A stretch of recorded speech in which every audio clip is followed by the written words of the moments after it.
बिस्मिल्लाहिर्रहमानिर्रहीम अस्सलाम वालेकुम। एक नई वीडियो के साथ एक नई टॉपिक के साथ आपकी खिदमत में हाजिर है।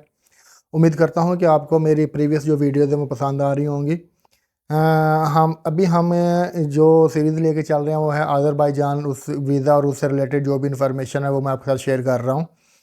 आज का जो टॉपिक है वो ये है कि जब आप किसी कंट्री में जाते हो, अपनी कंट्री से हट के जाते हो, तो आपको कुछ चीज़ों का ना पता होना चाहिए कि जो प्रिकॉशंस होते हैं कि आपको एडवांस में पता होना चाहिए कि वहाँ पर क्या कोई फ्रॉड्स वगैरह होते हैं या क्या स्कैम्स वगैरह होते हैं, किस तरह के लोग हैं। तो ये चीज़ें ना आपको सारी पता होनी चाहिए। ओवरऑल वो जो लोग हैं वो बहुत नाइस, उनकी पर्सनैलिटी है, बहुत अच्छे लोग हैं। वो पाकिस्तानियों को बहुत ज़्यादा प्यार करते हैं। जब आप जाएंगे तो इंशाल्लाह यकीनन आप अपने आप को स्पेशल कंसिडर करेंगे, आप कंसिडर करेंगे या आप देखेंगे कि वो आपको एज ए स्पेशल ट्रीट करेंगे। लेकिन फिर भी हर जगह पर अच्छे लोगों के साथ कुछ थोड़े बहुत बुरे लोग भी होते हैं जिसको हमें ना मलूज़ खातर रखना होता है। तो आज की वीडियो मेरे इसी हवाले से है कि अज़रबैजान अगर आप लोग जाएं तो आपने किन किन चीज़ों का ख्याल रखना है। मज़ीद आगे बढ़ने से पहले आपसे रिक्वेस्ट है कि चैनल को सब्सक्राइब कीजिएगा, बेल आइकन ज़रूर प्रेस कीजिएगा और वीडियो को लाइक, कमेंट और शेयर लाजमी कीजिएगा। इससे हमारी हौसला अफजाई होती है। सबसे पहले जो है कि जब आप अज़रबैजान में बाकू एयरपोर्ट पे लैंड करते हो तो एक मेरा मशवरा ये है कि थोड़ा सा सिम जो उधर से मिलती है एयरपोर्ट से वो एक्सपेंसिव होती है। लेकिन मेरे ख़्याल से आपको ना चाहिए कि जो सिम है वो आप एयरपोर्ट से ही ले लें। मैं लास्ट ईयर जब गया था सितंबर में तो मुझे 20 मनात की सिम मिली थी जिसमें बैलेंस भी था और 10 GB का डाटा उन्होंने दिया था। तो मेरे लिए वो 10 GB इनफ था। मैंने तकरीबन मैं 14 दिन रहा हूँ तो मैंने दोबारा से पैकेज नहीं लगाया। वो 10 GB ही मैं यूज़ करता रहा हूँ। और उसका ये होगा कि एक तो आपको GPS वगैरह की सहूलत मिल जाएगी, आपको मैप वगैरह यूज़ करना होगा तो वो मिल जाएगा। दूसरा, अगर बाहर से आप लेंगे तो वो मे भी आपको कुछ लोग जो फ्रॉडिया टाइप होते हैं वो एक्सपेंसिव देंगे या बहुत ज़्यादा चार्ज करेंगे। तो बेहतर ये है कि आप उधर से ही ले लें, ना कि आप कहीं बाहर आके लें। दूसरा ये कि जब आप एयरपोर्ट से निकलें तो बिल्कुल राइट साइड में मशीन लगी हुई है जहाँ से आप बाकू कार्ड ले सकते हैं। वो तकरीबन 2 मनात का कार्ड है जिसमें आप 3 मनात का बैलेंस करवा लें तो टोटल 5 मनात में आपका कार्ड आ जाएगा। इसमें यह है कि आप पब्लिक ट्रांसपोर्ट जितनी भी है उसको उस कार्ड के थ्रू अवेल कर सकते हैं, बजाय इसके कि आप टैक्सीज़ वगैरह या फिर किसी और ज़रिए से आप सफ़र करें। आप बाकू कार्ड अवेल करें और 3 मनात मेरे ख्याल से आपके लिए इनफ होंगे। अच्छा, इसमें एक चीज़ आपको बता दूं कि जब आपने लेने के बाकू कार्ड लेने के लिए आपने मशीन में पैसे डालने हैं, मनात डालने हैं, तो ये याद रखिएगा अगर आप 50 मनात का नोट डालेंगे तो वो 2 मनात का आपका कार्ड होगा और वो बैलेंस नहीं वापस आएगा। वो 48 मनात आपका वो बैलेंस उसको लोड कर देगा।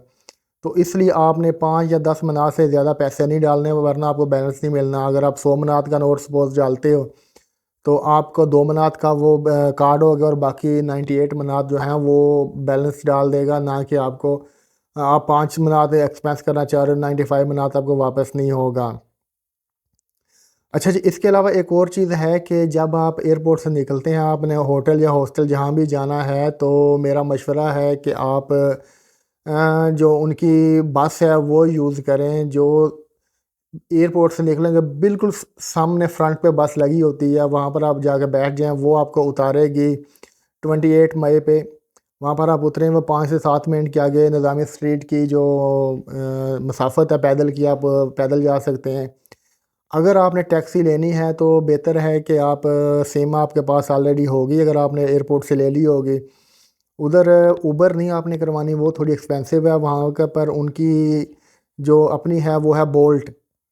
टैक्सी सर्विस है वो बहुत अच्छी है, उनके रेट्स भी बहुत अच्छे हैं, उनका रिस्पांस टाइम भी बहुत अच्छा है बजाय उबर के। मैंने तो उबर यूज़ नहीं की थी, मुझे काफ़ी लोगों ने कहा था कि आपने वहाँ पर उबर नहीं बोल्ट यूज़ करनी है।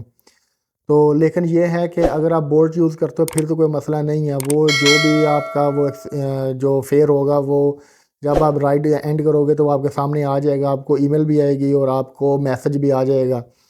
कि आपका इतना फेयर है। जैसे पाकिस्तान में आप ऊबर या येंगो या करीम वगैरह पे आप ट्राई करते हो, इन ड्राइव पे करते हो, वो सारी डिटेल आपके पास इसी तरह उधर भी है यहाँ पर। लेकिन जो सबसे ज़्यादा देखने की बात यह है कि अगर आप के पास नेट नहीं है, आप टैक्सी लेते हो, टैक्सी वाले क्या स्कैम करते हैं कि वो सपोज कहते हैं जी कि आप 3 लोग हो, तो वो आपको कहेंगे जी कि मैंने निज़ामी स्ट्रीट जाने का 7 मनात लेना है।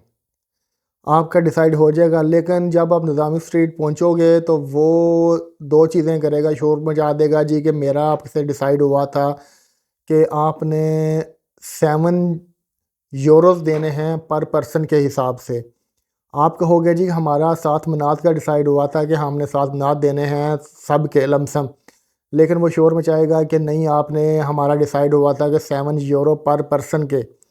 तो इस तरीके से आपको, क्योंकि वो आप फर्स्ट डे होगा, आपको इतनी चीज़ों का पता नहीं होगा, तो आप नया मुल्क भी होगा, तो आपको जनाब करना क्या पड़ेगा, वो उसको वो पे करना ही पड़ेगा, अदरवाइज़ वो आपको तंग करेगा। तो बेहतर ये है कि अगर आप टैक्सी भी लेते हैं तो उससे क्लियर ये बात करें कि हम इतने लोग हैं, मनात में आपकी डीलिंग हो रही है, यूरो में हो रही है, डॉलर में हो रही है। ज़्यादातर वो यूरो मांगते हैं जब इस तरह वो उन्होंने स्कैम करना होता है। तो आपने इस चीज़ को मद्देनज़र रखना है कि आपने, सबसे बेस्ट है कि आप बोल्ट करवा लें, अदरवाइज़ आप जो उनकी बस है वो 28 मई पे उतारेगी, मैप लगाएं और सीधे अपने हॉस्टल या होटल पहुंच जाएं। अगर आपने उनसे टैक्सी लेनी ही लेनी है तो बेहतर ये है कि उनसे डिसाइड कर लें, क्लियर बात करें कि भाई हमारा ये डिसाइड हुआ है, ना कि ये डिसाइड हुआ है। तो इस स्कैम से आप बच जाएंगे। इसके अलावा एक और चीज़ है कि जब आप बाकू ओल्ड सिटी में एंटर होते हो, उनका जो वो किला नुमा जो दरवाज़ा है उसके अंदर एंटर होते हो, तो वहाँ पर कुछ मांगने वाले होते हैं, स्पेशली वो बच्चे होते हैं। तो वो आपके साथ बिल्कुल ना मांगने के लिए आप ऐसे हाथ कर लेंगे। मैं तो जब गया था तो मुझे तो सिर्फ वर्ड अल्लाह की समझ आई थी, बाकी तो वो कुछ नहीं कह रही, लेकिन वो बिल्कुल मेरे साथ चिपट रही थी। तो मैंने उसको बड़ी मुश्किल से पीछे किया। मैं अब धक्का वगैरह या इस तरह कुछ करना नहीं चाह रहा था, क्योंकि नया मुल्क था, पराया मुल्क था। मैंने कहा ये ना हो कि भाई ये मेरे खिलाफ कोई केस बन जाए कि आपने इस तरह का कोई हर बच्चे पे हमला किया है। तो जब मैंने उसको थोड़ा सा पीछे हटाया, मैंने अपना वो बैग डाला हुआ था डॉक्यूमेंट्स वाला, जब मैंने वो उसकी देखा तो उसकी एक ज़िप खुली हुई थी। अब ये अल्लाह का शुक्र है कि उसमें जो मेरा पासपोर्ट और जो थोड़ी बहुत मेरी करेंसी वगैरह थी वो नीचे वाली जेब में थी, उस तक वो नहीं पहुंच पाई बच्ची। जब मेरा उस पर ध्यान गया तो उसने कहा, वो समझ गई कि इसका ध्यान पड़ गया, तो वो साइड पे होगी चली गई। मैंने विद इन 2 to 3 सेकंड्स जब एक दफ़ा पीछे मुड़ के देखा तो मुझे वो बिल्कुल भी नज़र नहीं आई। यानी कि वो इतने वो शार्प होते हैं, इतने वो ट्रेंड होते हैं कि वो आगे पीछे हो जाते हैं। तो इस चीज़ का आपने बहुत ज़्यादा ध्यान रखना है। एक और चीज़ जो आपको लाजमी ध्यान में रखनी होगी कि आप बाकू से हट के गबाला गांजा साइड पे जाते हो, वहाँ पर जब आप बोल्ट यूज़ करते हो तो वो जो ड्राइवर्स हैं ना, वो क्या करते हैं, अगर आप नाहूर लेक की तरफ जाते हो ना, वहाँ पर टैक्सी वगैरह आम ट्रैफिक नहीं होती, तो आपको उसके लिए सिर्फ बोल्ट वगैरह ही लेनी पड़ती है, जो कि गबाला मेन सिटी से कोई 5-7 किलोमीटर की डिस्टेंस पे है। तो जब आप राइड बुक करते हो तो सपोज़ वो कहते हैं जी कि नाहूर लेक से गबाला सिटी तक या गबाला सिटी सेंटर तक हम आपसे वेबसाइट उस पे ऐप पे आ रहा होता है 7 मनात लेंगे। लेकिन जब आप कॉल करते हो कि जी किधर पहुँचे, तो वो कहता है जी कि मैंने 7 मनात नहीं लेने, मैंने 10 मनात लेने हैं या 15 मनात लेने हैं। तो इस सिलसिले में आपको इस चीज़ का भी आपको फेस करना पड़ सकता है। वैसे आपको मेरा मशवरा है कि अगर आप गबाला जाते हो तो आप किसी टैक्सी ड्राइवर को, बोल्ट वाले से लमसम जो है ना वो मुकबका कर लें कि मैं अब तुम्हें मैं डेली इस इतने दूंगा, पैसे मना दूंगा, तुमने मुझे ना वो तमाम जो प्लेसेस हैं, डेस्टिनेशन है, वो आप मुझे घुमानी है, अट्रैक्शन जो टूरिस्ट अट्रैक्शन हैं वो घुमानी है। उनको पता होता है तो वो आपको कहेगा जी कि मेरे तकरीबन आपकी 18 से 20 मनात में ना वो डील हो जाएगी। वहाँ पर जितने भी 3-4 प्लेसेस हैं, जिसमें वो सैमन वाटरफॉल्स हैं, इसके अलावा नाहूर लेक है, इसके अलावा केबल कार है, इसके अलावा 1-2 और हैं टूरिस्ट अट्रैक्शन हैं, तो वो आपको वहाँ पर घुमा लेगा और वो बाहर वो बैठ के वेट करेगा। आप अंदर से घूम फिर के वापस आ जाओगे तो वो आपका लमसम जो भी आपने उससे मुकमुका किया होगा तो 15 या 20 मनात तो आप वो पे करेंगे। मैं जब लास्ट ईयर गया था तो मेरा टैक्सी ड्राइवर ने ही मुझे ये ऑप्शन दिया था कि अगर आप ये करते हो तो मैं इतने मनात में आपको तमाम जो टूरिस्ट अट्रैक्शंस हैं वो घुमा दूँगा। तो मेरा उससे 17 मनात में डन हुआ था, तो उसने मुझे 3-4 टूरिस्ट अट्रैक्शन जो थी वो घुमाई थी। वो मुझे वो बाहर मेन पे उतार देता था, मैं अंदर चला जाता था। जब वापस आता था तो वो बैठा होता था, अपना सिगरेट वगैरह पी रहा होता था। तो वहाँ पर इस तरीके से ये मेरे ख्याल से अगर आप सोलो ट्रैवलर हो या विद फैमिली हो तो आपके लिए बेस्ट रहेगा। एक टैक्सी आप बुक करवा लें, 15 से 20 मिनट आपके लगेंगे, कोई ज़्यादा एक्सपेंस नहीं है। तो आप उस हिसाब से वो करवा सकते हैं। इसके अलावा एक और चीज़ है कि यहाँ पर जो होटल्स हैं वो उनके साथ अगर तो आपने booking.com या अगोडा वगैरह से बुक की हो, मैं फिर तो कोई इशू नहीं है।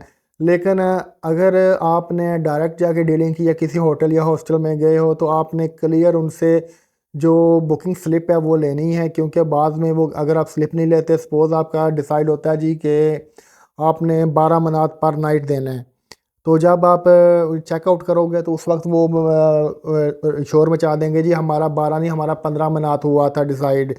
तो उसमें फिर ये होता है कि आपको मजबूरन जो वो कहते हैं आपको करना पड़ता है। और इस तरह के जो काम होते हैं वो हाज़िरी नहीं करते।